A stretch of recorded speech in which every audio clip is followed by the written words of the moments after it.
اعوذ باللہ السمیع العلیم من الشیطان الرجیم بسم اللہ الرحمن الرحیم ربنا آتنا فی الدنیا حسنۃ وفی الآخرۃ حسنۃ وقنا عذاب النار۔ عزیز طلبہ، السلام علیکم ورحمۃ اللہ وبرکاتہ۔ امید ہے آپ سب خیریت سے ہوں گے۔ شرح المدوم کتاب صوم درس نمبر 168 میں عیدین اور ایام تشریق کے روزوں کا حکم بیان کیا جائے گا۔ روزے سے متعلقہ مسائل پر گفتگو ہو رہی ہے اور مسئلہ نمبر 13 میں حرام روزوں کا ذکر ہو رہا ہے،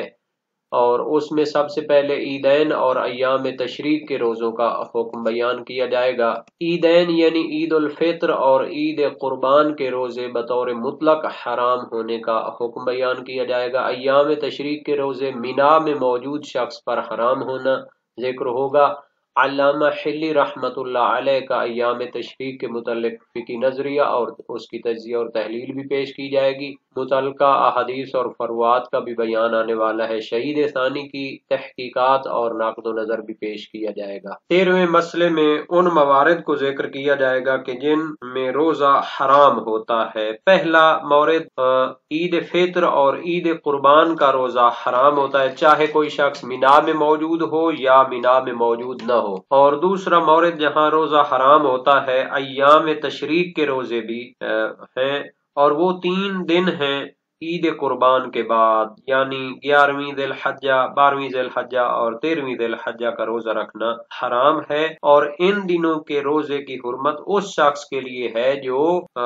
سعودی عرب میں مکہ میں مینا میں موجود ہو۔ فرق نہیں ہے کہ چاہے وہ حاجی ہو، مشغول اعمال حج و عمرہ ہو، یا حاجی نہ ہو، مینا میں موجود ہو تو ایام تشریق کے روزے اس کے لیے حرام ہوتے ہیں۔ جبکہ بعض فقہا جن میں علامہ حلی رحمت اللہ علیہ شامل ہیں، وہ قید کرتے ہیں کہ ایام تشریق کا روزہ فقط مینا میں موجود حاجی کے لیے حرام ہوتا ہے جو حج کے اعمال میں مشغول ہو۔ غیر حاجی کے لیے مینا میں بھی ایام تشریق کے روزے حرام نہیں ہوں گے۔ شہید ثانی نے اس نظریے کو رد کیا ہے اور فرماتے ہیں روایت جو اس باب میں آئی ہے وہ مطلق ہے اور اس میں حاجی کے ساتھ تقیید نہیں کی گئی۔ روایت ہے، راوی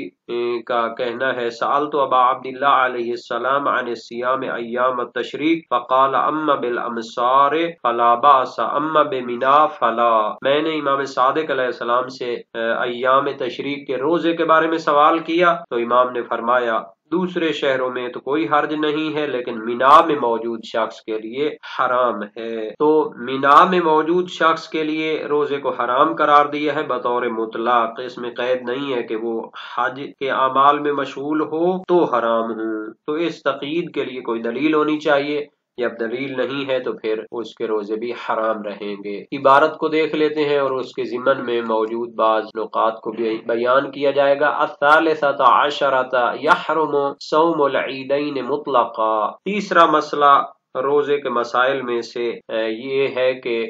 روزے عیدین کا روزہ حرام ہوتا ہے مطلقاً، چاہے مینا میں موجود ہو یا مینا میں موجود نہ ہو، چاہے حج پہ ہو یا حج پہ نہ ہو۔ عید فطر یعنی اول شوال کا روزہ اور عید قربان یعنی 10 ذی الحجہ کا روزہ یہ حرام ہوتا ہے۔ اور یہ جو مطلقاً ذکر کیا ہے یہ بعد میں جو ایام تشریق کے لیے قید بیان کریں گے، اور اس کی حرام ہونے کی شرط ہے کہ اگر مینا میں ہو تو حرام ہوتا ہے، اس کے مقابلے میں ہے۔ وَأَيَّامِ التَّشْرِيقِ وَهِيَ الثَّلَاثَةُ بَعْدَ الْعِيدِ لِمَنْ كَانَ بِمِنَا نَاسِكًا أَوْ غَيْرَ نَاسِكٍ۔ اور ایام تشریق کے روزے حرام ہوتے ہیں، اور ایام کی طرف یہ ضمیر جائے گی ہے یا، اور ایام تشریق وہ 3 دن ہیں بعد العید، عید قربان کے بعد 3 دن 11، 12 اور 13 ذی الحجہ۔ لمن کان بمنا، جو شخص مینا میں موجود ہو تو ایام تشریق کے روزے حرام ہوتے ہیں۔ ناسکن او غیر ناسکن، فرق نہیں ہے کہ وہ اعمال حج میں مشغول ہے یا اعمال حج میں مشغول نہیں ہے، حاجی ہے یا غیر حاجی ہے۔ اگر مینا میں موجود ہے 11، 12، 13 ذی الحجہ کو تو اس کے لیے ایام تشریق کے روزے حرام ہیں۔ ایام تشریق کو